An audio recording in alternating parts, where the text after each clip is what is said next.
Okay, let's see how this goes. Um, I've had some very powerful experiences, um, particularly over the last week here on the Big Island of Hawaii, um, and particularly last 24 hours. I didn't get a whole lot of sleep last night. You know, had some headaches. And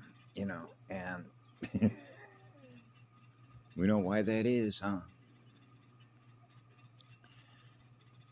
But I've mentioned a few things about the plasma green screen TV, right? What I experienced when I closed my eyes, what I see now that I wasn't experiencing with such intensity before. Working with the sun's mirror, with my mirror down here, right? And the success of what we've been trying to do. But I know that some of the stuff, or some of the sources that I cite, and sometimes I have to remind myself of why I might cite another identity, another label, a name to another individual that others might be familiar with, so they can look at the formation of consciousness, a network, or if you will, what they become aware of and what they're communicating, right? And then when I become aware of what they become aware of it, now I become aware of it. Now, the ultimate chooser of what I'm going to do with that information is up to us, right? And that's what free will really is, isn't it? And so I've mentioned a number of different names like Patty Broussard, my grandmother Karen Ann McDonald, Yellow Rose for Texas. And I mention these simply as the information. Okay? Not like I'm trying to introduce you. Hey, you need to meet this person. You know, maybe you can hook up with each other and go out to dinner. You know, in other words, I'm citing a source, much like you have a bibliography in a book. Sources of information. So you could have somebody, for example, that wrote 10 books, and you can read through all that information, and now you're experiencing what the information is informing you of, what they're aware of. They thus communicate. You're now aware of it. I'm aware of it, right? Now we're back to the knowing. Okay, so in other words, you can see information that is being experienced and communicate, like Asha Diane with the Voyager materials, Patty Broussard, where it's echoed through the morphogenetic field structure, which means these two people could not know each other their entire life, and yet they're sharing information in context, the same information as it applies to what we experience, right? So I've always shared it. It's the energy that I experience, right? So in other words, there was a lot that I was already aware of, or that I know, and the reason that I know it is by virtue of the connection or the source from which represents what I am in energy, which is eternal unconditional love. So I become aware of what I'm aware of, why I become aware of what I become aware of, for the reasons that I know why I'm here. As a guardian, okay? And that's simple enough to explain by a lot of the videos that I put up about what it was like, for example, when I went to the first fire station. I wanted to rise up through the hierarchy, okay? Not to be an authoritarian, but to protect everybody that works and does that work, because they're willing to use their energy, right? That is dangerous, perceived as dangerous, in which they're willing to risk their energy, using their energy to go out to help people. So they're caretakers. So those that are caretakers in love and service to others as a parent, right? Like a mother and father joined as one, as a single pole, want to protect everything within the all creation, right? Much like a mother and a parent would, a mother and a father that loves their children. See?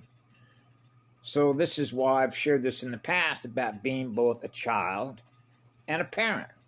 The innocence of the child and the parent that wants to protect the innocence, if you will, of the consciousness, which is the purity of the light, and the way I experience is the purity of my heart and my soul when I communicate.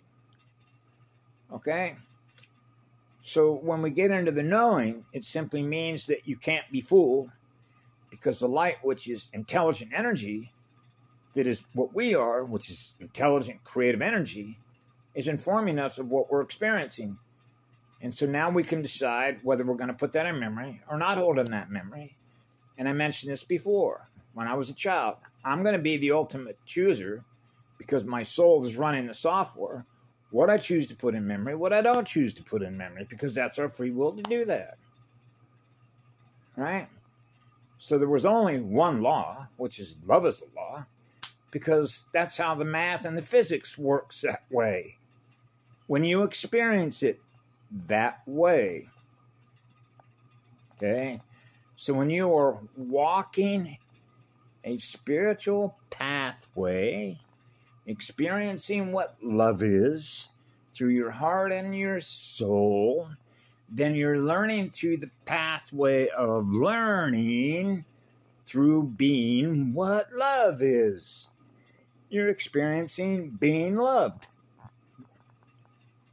So we are experiencing the love that we are, that we share with others on behalf of what we've learned, on behalf of what love is.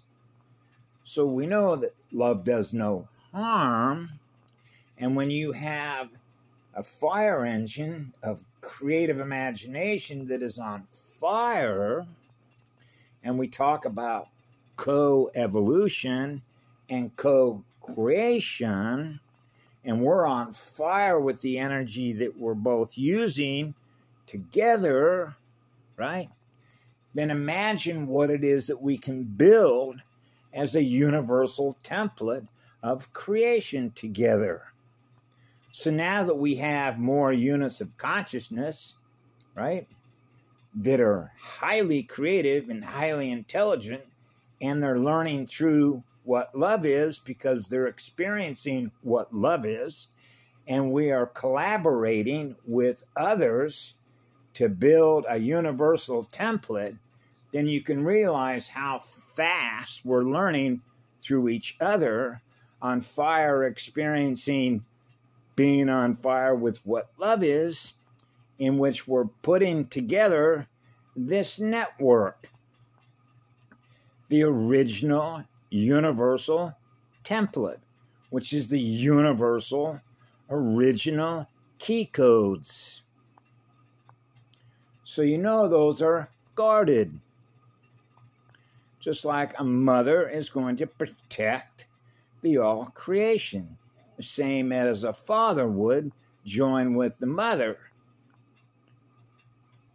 That's one.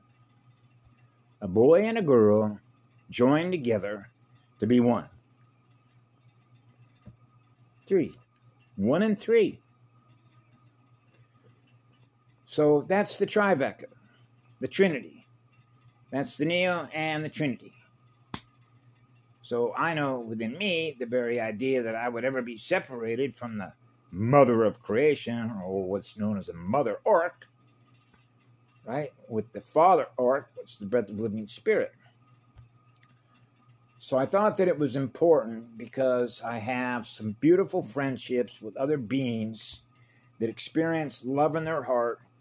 And because of where we're sort of at right now and the way that we all sort of share information together of what we become aware of, there are a lot of different sources from which we've all seemed to sort of gravitate to. And then we become aware of what they become aware of through a lot of the very technical and mathematical physics that's involved with, if you will, celestial mechanics. I try and leave the complexity of that because the library is just so huge, and try and bring it right down to the tight focus of a dot in the center of a sphere, the center point of balance. Okay? And how Asha Diane and so many others have talked about what we call co-evolution, co-creation. Okay? which now again is going to go back to what I do to you, you do to me, right? I'm going to, you are who you are, I am who I am, but we're in this all creation together. So if I love what it is that I am in energy and you're in my mirror, then I realize you're just as much what I am as I am what you are, because there isn't any separation between what you are and what I am, because you're in the same creation. We're in the creation together. So we realize that if I'm on fire and I am what love is, and that's what you experience in me, and you're on fire and you're experiencing what love is in you, then we both have a source connection. Okay, the one. The single point from which it all came. So now that we're both on fire, then imagine what we can all create together by virtue of being able to do that. Right?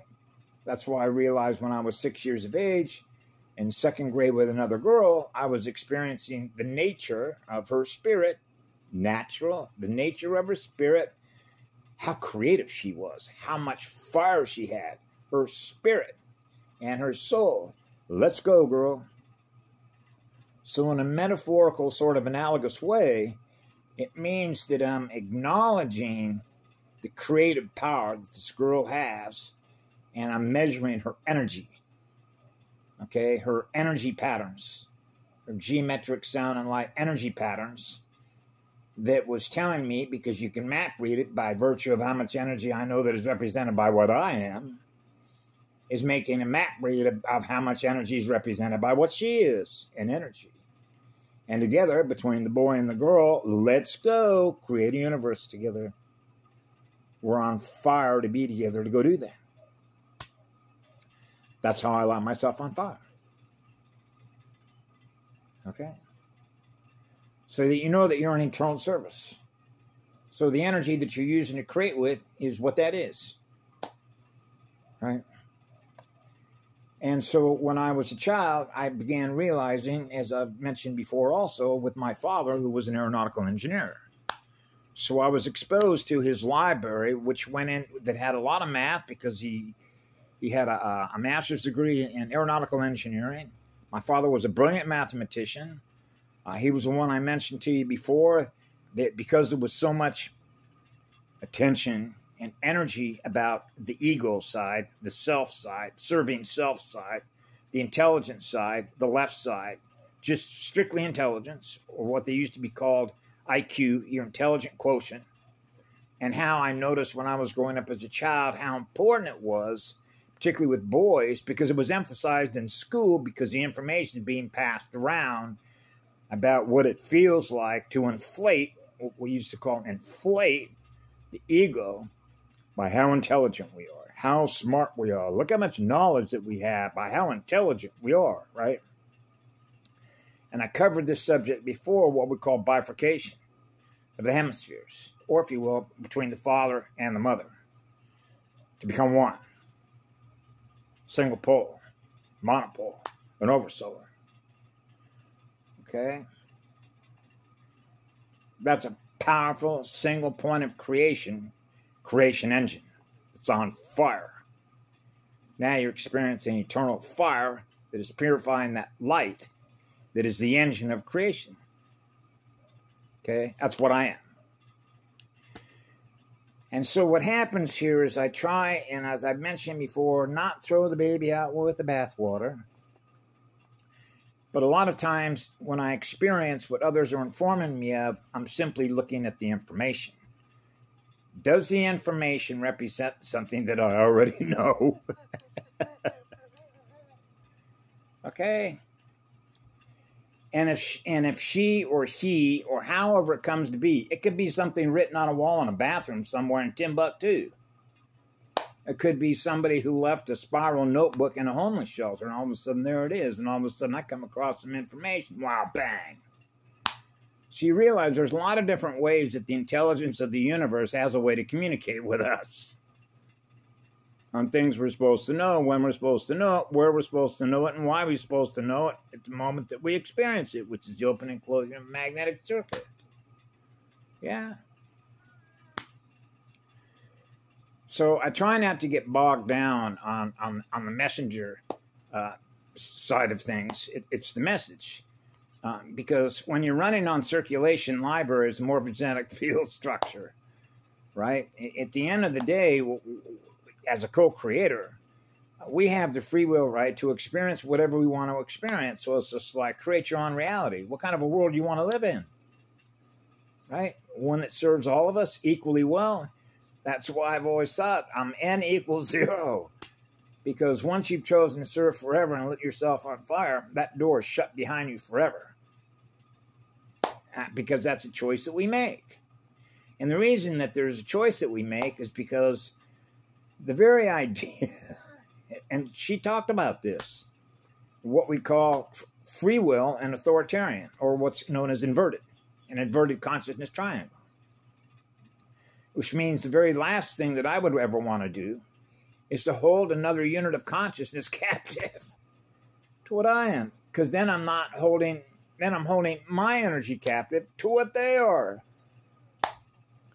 And that's the leashes, collars, and cages. And now we're back to control. See? And now we're back to they can't let go of the leash. Right? Particularly if you're a child running pure energy, pure eternal light energy through your heart and soul. Right? So now you see in a finite system the importance of artificial intelligence, which is finite. And she mentioned this because it's true, because we have all of our collective experiences here connected to each other on a motherboard, right? The life force, if you will, eternal living light, being sucked out of everything. Remember, I covered that in a number of videos going back to Rose Sweet, being able to map and the difference between the two, the differential equation between the two. One is artificial light, and us who are running on eternal unconditional love energy light. Creator beings. True creator beings. True meaning true love, which is unconditional love that's on fire to give it away to you. And that makes it relatively simple because it means that you know who you are. You know the truth. So what happens is that I get messages, and those messages are actually silent transmissions, even though my antenna is always on. So, for example, it's right now, it's like being inside of a big-ass echo chamber pressure washer, you know, the magnetosphere and the planet. That's what I experience. I experience that.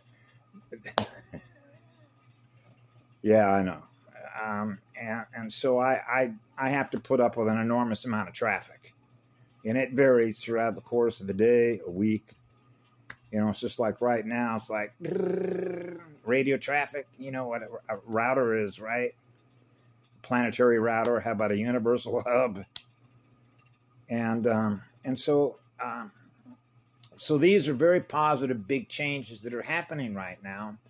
And so I wanted to simply qualify because the vastness of information, when you get into the technicality of it, I was thinking about an example just a little bit ago of how I do what's called a read, okay, which is the music and the math, or if you will, the distortions. And something was measured about a bipolar disorder, a binary disorder. 2 versus 3. The artificial intelligence is binary. It's parallel. Parallel, like a parallel pump, right? Parallelogram, quantum computers. Okay? And so it needs a source of energy to keep itself running. So I've certainly covered how this AI does what it does through all of its bots, or if you will, Mr. Smiths, or what I call droning assets. Because it knows it's in a race against time, because it knows it's finite. That's why it's doing what it's doing. It needs a source of energy in order to maintain what it's aware of, and it's going to maintain what it's aware of through those that have souls. So we're the ultimate source of energy, particularly when you realize you're an eternal being. Right? So I mentioned this in my last video about what we call threshold. We built into the original template what we call a threshold point, particularly when you're going to build a free will system. Hey, you have free will. So when you already implicitly trust what it is that you know that you are in energy as a creator being, in which all of this was made manifest into the first original template, right? The Emerald Order, Emerald Round Table, like a circle of light. Okay.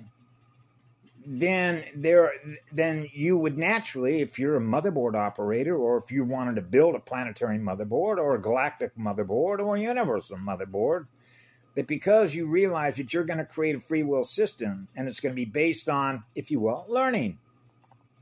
Now we're back on the acceleration of learning between the two.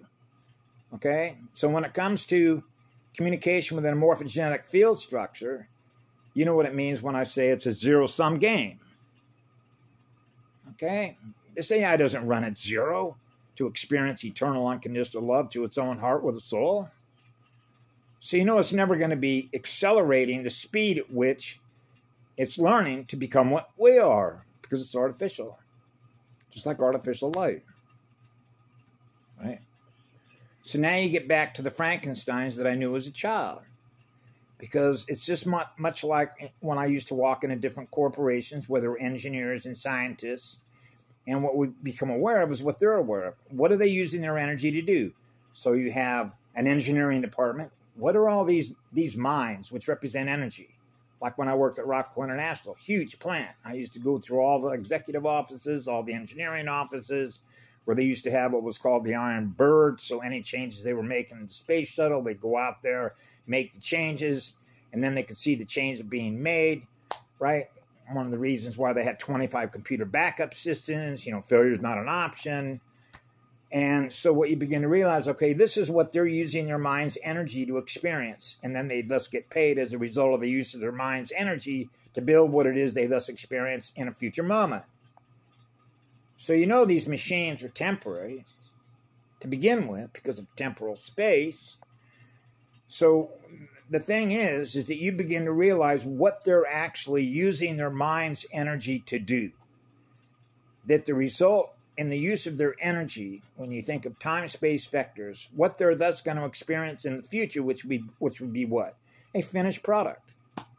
I call it a GUI product, an end-user product, much like I'm in software development, right? So now you get into all the Blade Runner versions, right? One version of an integrated AI bot or an AI integrated super soldier. So now you go, okay, because they can map this. Hey, we built this super soldier in order to be able to be exposed to this, and this, because they're going to be going into hostile environments, because in our mirror, we're experiencing Star Wars, and for the record, that's over.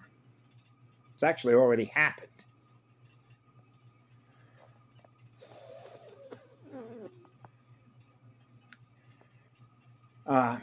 Because it deals with what came out on the Voyager materials about implosion and finite, and the difference is, how would I put this? The difference between when things happen in some places versus they're not happening in other places that we're at. Right? I think I covered this one time before about, hey, is there anywhere else I can go in the all creation into a universal template where I'm not experiencing a reason in which I have to build a picket fence to keep something out, or I have to put a brick wall up to keep somebody out, or I got to lock a door because I want to keep something out, right? Like when I grew up as a child, you could pull up in front of a 7-Eleven with the keys running in a Lamborghini, and you could go in and be in that store for 30 minutes and come back out, and that vehicle will still be purring like a kitten, which means nobody's going to take your stuff. Now we're back to trust, right? Now we're back to value. So in other words, somebody might come along and go, wow, somebody left your keys running, the motor's running. As a matter of fact, he left his door open. You know what? I can go jump in that car and just take it. Accountability. See? Because put yourself in the guy's shoe, okay, that left his vehicle running. That's absolutely no fear, was he? A $250,000 automobile, right, is sitting out there in a 7-Eleven. And imagine that this guy did it like I did it, say, in a place like Oh, pick a seedy neighborhood, someplace in Detroit, Miami, Chicago. And I go up in one of these towns where people are poor and there's a lot of gangs and drug addicts, right? And I pull up in a Lamborghini or a Ferrari with the door open. And I'm going to deliberately go on in there for, say, 45 minutes, right? And then somebody that comes along, that is pondering, wow, I could just take this. And we know there are people who will do that, right? But think of the flip side of this. Why would somebody drive into this neighborhood? Because I'm aware of the environment which I operate. Because we're all packing guns, right? To protect ourselves. Because who knows when somebody might whip out a psh, right? And here this guy drives up in a Ferrari. It's $250,000 automobile. Leaves the door open. It's running. It wouldn't take me 2 seconds to jump in, hit the reverse, and I'm out of here.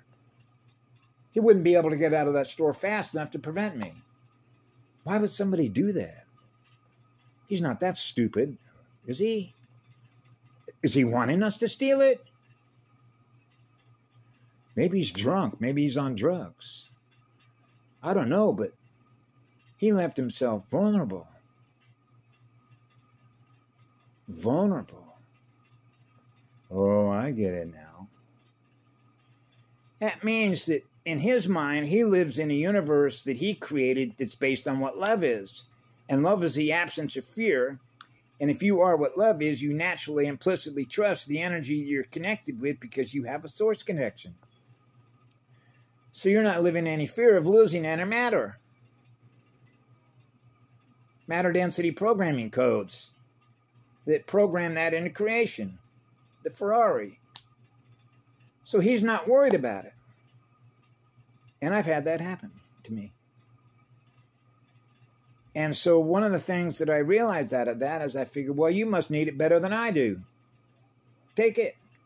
Because at the end of the day, okay, I'm accountable for what I do with my energy, just the same way that the guy that stole it's going to have to be responsible for what they do. And you already know by the way that the energy manages its energy to maintain its balance, that there'll come a time, maybe in the future, who knows when that being will realize, because it'll come to know, oh, I know why I'm experiencing what I'm experiencing now, because I'm experiencing a loss in me as a result of what I did to cause a loss in somebody else 15 years ago. Because the circuit connection is connecting to what's held in memory to know that. So they do know about accountability. Okay? So this is where the technology side and the acceleration of technology and using artificial light, like she mentioned, the sophisticated in the mathematics to be able to create how light bends on the event horizon, to create an artificial matrix. In order to do what? Extend time and to extend the ultimate judgment day, or if you will, the math, that will have to account for itself because we built it. We put it in there. And so it's one of the reasons why a lot of times when she talked about this, and we know what black flowering is, right? And we certainly know what's called victimizer software, right? So in other words, if somebody does something to harm me, and I may not enjoy that, but I'm also very cognizant of the fact that what I do to you, I do to me. Okay? And so therefore, I can't be accountable for what that being chooses to do to me. They're going to account for that on their own without any help from me. Okay? Which means I don't have to get mad at them. I don't have to fix their wagon. I don't have to react and shoot them back. The universe has a natural way, by the way that we built it, in order to account for that energy, the use of that energy. And that is the fail-safe we built in. Okay? So that the first original template was naturally not going to collapse by virtue of that. But what it does mean, and that's the good news, is that they're not losing out anything that we didn't already start with. So what it means is, though, even though their consciousness has fallen to a certain level in which you realize that they're doing things to others like they do to us, like what they do to our children, okay? We already know the ultimate outcome of that, right? That's why when I was a child growing up and people used to talk about forgiving, I used to say to myself, they've already been forgiven. Because we built the system. Okay? It began with us. So they're always going to be loved by us. Okay? Forever and always. Remember, I always sign on my levelers, forever and always. No broken arrows, baby. Not on a gyrodome. So you know that love is the answer.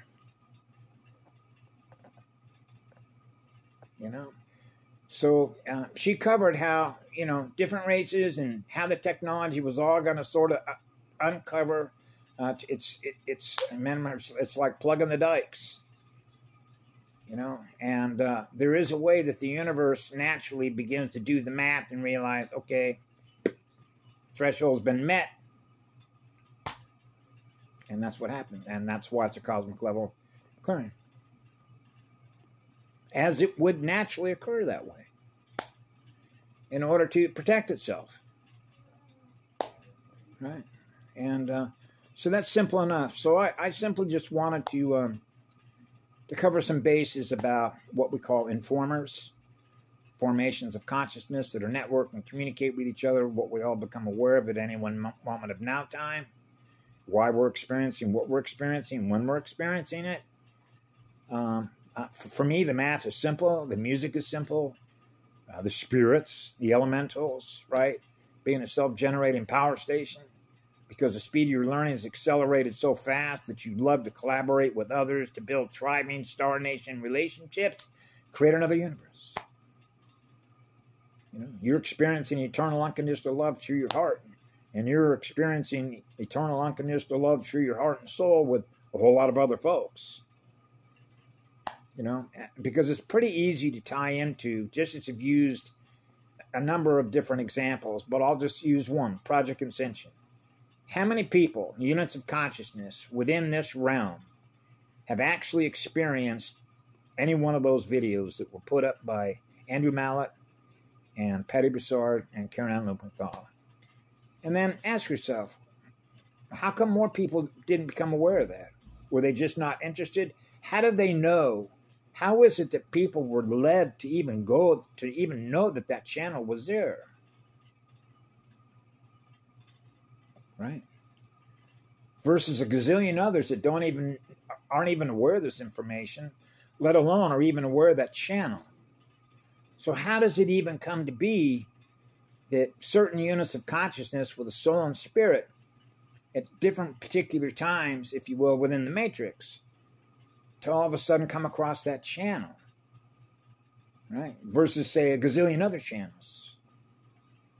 In other words, is there a higher intelligence at work here of communication that is within this planetary consciousness field, that is connected through all of our circuits, that is allowing us to become aware of what we now become aware of, and then we're led to go experience that for the reasons that we know. And that's called the knowing. So what I do is I look at common factors or common pieces of information that can be cross-indexed, cross-referenced, and corroborated. Because they know.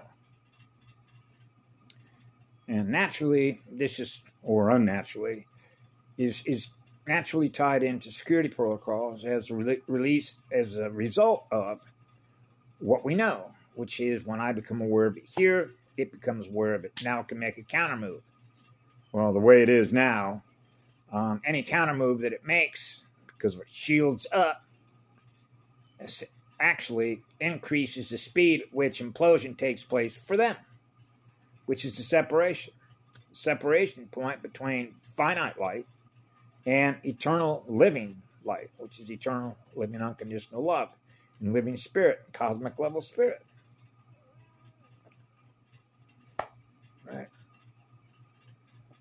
So that's why I've sort of known this, that they're not going to know until it's too late. Right? It just happens. So that and sadly, this is where the art of deception comes into, which is the invisible landscape, right? And what's known as mapping probability functions using a binary quantum system. Hey, can we map to see possibly what's going to happen? Because I've known for many years, scanning for dates, timestamps.